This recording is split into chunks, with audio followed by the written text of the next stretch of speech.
Hello, ladies and gentlemen, and welcome to Jeb Plays Kerbal Space Program. This is episode number 4, and I'm joined here today by Thom. Hello, hi, I'm Thom. So, Thom, what's your experience playing Kerbal Space Program? Well, I first watched you play it, and it was very entertaining. I seem to remember you doing quite a good in-atmosphere flight in a sort of pre-made plane that the game gave you, and somehow managed to spin it like a shuriken through the air. It was fantastic. So I really had to get it. And then I played through the tutorials that came with the basic game. I mean, like World of Warcraft, I don't have any add-ons. It's probably inadvisable, but yeah, I managed to pass most of those. And then it got to something more complex, and I realised actually all I am in this game is a litter bug. Just like just dumping ships everywhere. Yeah, all out space, all over space, all over the ground. Yeah, so I'm entertained to see how well you do. Well, today all we're going to do is send a ship up to an orbit of 100 kilometres. There's no requirements here for any particular pieces to be on the ship. It needs to be up there for... In fact, we just need to get to the orbit. We don't need to stay in that orbit That's for simple. a long period of time or anything. I've done an orbit. You've done an orbit. Yep. I've just got to do it on a budget. Oh. That's the big thing. So we don't get a huge amount of money for this. So we get 30,000, 32,000, 35,000. So 35,000 plus potentially another 5,000 if we can land it at the Space Centre again. Yeah, because when I played, they all had cost, the parts, but they didn't seem to mean anything. Yeah, so this is the mission controller. It's a plug-in, essentially, for Kerbal Space Program. So we're using a slightly older version of it. Came out a couple of months ago. Well, we might maybe play it more, because I kind of stopped, because all I realised I was doing was just, firing rockets into mountains by the end. Nice. Yeah. Right, well, let's get started with this. We'll just get a little probe body. What's the cheapest one? I think it's that one, isn't it? Yeah. You'd have thought that these mechanics and stuff on the floor would have some equipment to use. The new version is quite cool with the... what are those things you just... this is just a body part to make it a little bit bigger at the base. So nothing terribly. So the top bit's the probe body, which is the base of the probe. Yeah. Right. So a little parachute on the top. And in between, was that so that's the probe body, is this little bit here. What does it do? That's the thing that controls the probe. Okay. So this is a space probe. And this is just a converter. This is nothing. Yep, this is just a structure. piece. Aerodynamic. Where's my... Oh, there we go. I was wondering where my budget and stuff was. So we've got to try and keep this cheap. What was your budget again? 35k is what we want to try and aim to keep it below. Okay. So we're going to stick a battery pack on. So as you saw in the last episode, we need that to power the probe body because there's no people in there. Probably wise. We're also going to need some RCS fuel. So reaction control system. So very necessary, as I learned quite early. And we'll stick 4 of them on as well. Those are the 4-way modules that allow you to turn, right? I'm going to do this as a small 2-stage rocket. So not the rocket max. It's slightly disappointing, but that's fine. Why is that disappointing? I like rockets that come apart in like 4 different ways. Just more littering, Lovely. I will try and grab one of the cheapy ones. What you just put there was that fuel tank? That's a big fuel tank, yeah. So this is the bit which we're going to be flying through space. That's my favourite engine. It's like dirty. I'm not entirely sure we're going to keep it like this for the moment. I'm just sort of experimenting for now. So we'll put a stack decoupler on. So this will decouple off. Then what I'm going to do, which I have done in one video and didn't do in my last video, because I've forgotten about the fact that it existed, was there's a... Where is it? It's in structural. There's a multi-way adapter. There we go. Tri-coupler. Cool. Or tri-coupler. Okay. And on this, we can then attach our jet engines. Oh, nice. So you saw last time that it used basically no fuel at all from... Wonderful. Yeah, I didn't realise how effective jets work. However, is this one heavier? Because if you get too high and you're not going fast enough, then you'll just... Right. Can I just say something about these? Yeah. They're not aerodynamic. Look at them. Look at them. They're not inobtrusive air vents. They're bloody... Yeah. What is that? It's to get air into the engines, of course. It just creates a massive drag profile. It's terrible. Well, yeah, but it works. So our sum is 35k. So if we can get most of this back down, we should be in profit. Hang on, so you're already under the amount that you said that you wanted? Yeah. Pretty much exactly? Yep. By 13 quid? Sorry. Yes. Kerbins. or whatever the hell they are. Yeah, yeah. Space bugs, I'm calling them for the moment. Kerbal Simoleons. Flanium popple beads. Okay, right. So I'm hoping this is going to be enough to get us up there. My big worry is that this isn't going to provide us with enough fuel, Yes. but we'll give it a go. The heart of gold. Nice. There we go. Shit, I had a dream last night about going to the moon. Well, we're not going to the moon. No, I know. I just remembered. Okay. I actually have a song about going to the moon. No, I'm going to write this down. Hang on. This was He- it was awesome. He's just taken a receipt off of my pile of expenses to claim back, and is writing down some stuff about his dream last night. So that's happening. Right. So let's get this launched. Yes, that's it. Sir. I'm not sure. I think we may have lost Thom at this point.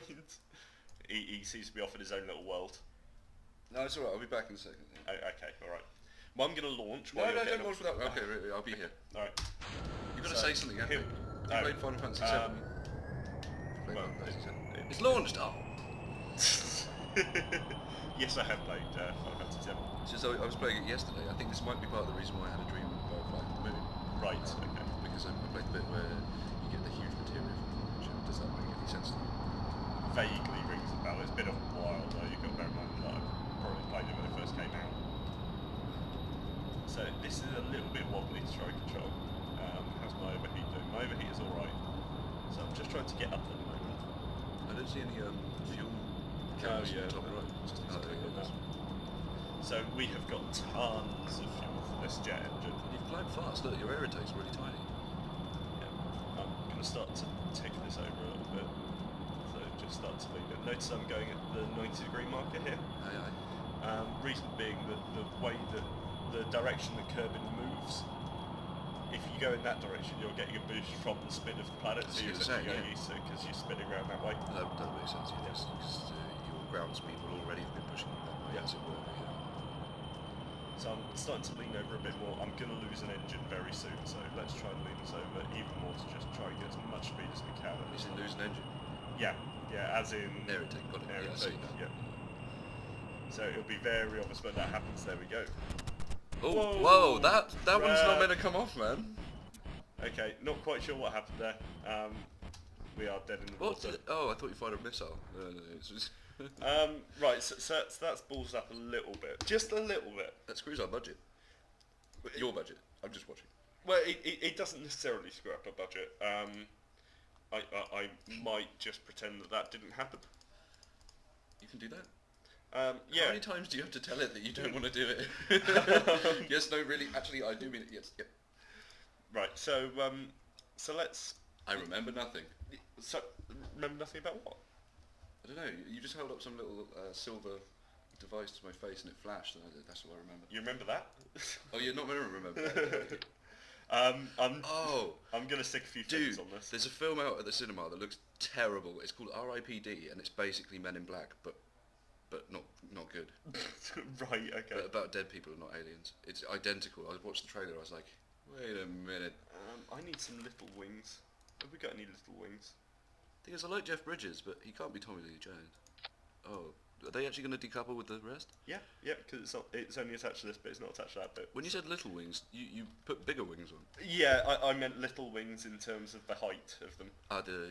Yeah. I've no idea if this is going to work. I've no idea if these are even control wings. Pretty cool wings.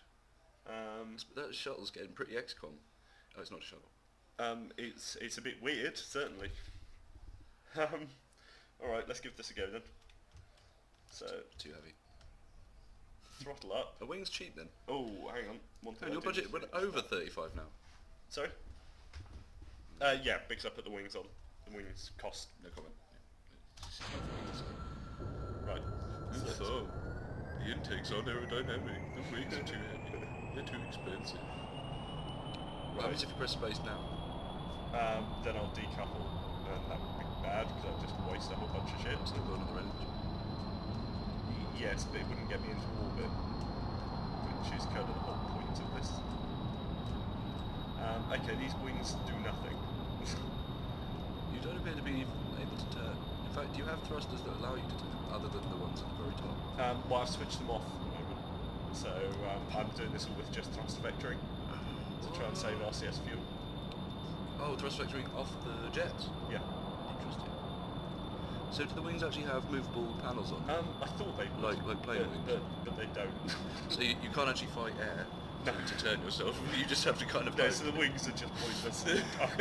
Honestly. Cosmetic wings. But I did say they look good. Is this a good time to talk about my dream? Oh, I've got some notes. Okay.